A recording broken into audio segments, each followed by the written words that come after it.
वरून समजी टाकलं का वरून टाकावं लागते सगळी रेड आणि हे रे आपलं हे काय म्हणतात कडे कोथिंबीर मिरच्या टाकल्या की रे दिसलं काय टाकू दिलं रे टाकू दिलंय आणि मिरच्या टाकल्या रे लई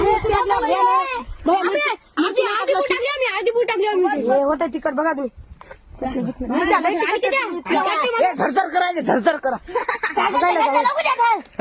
आता हलवा हलवान परत झाकून द्या आता सगळीकडे हलवा तुम्ही नाही ते टाकून द्या सगळीकडे हलवा परत झाकावं लागते बाजूला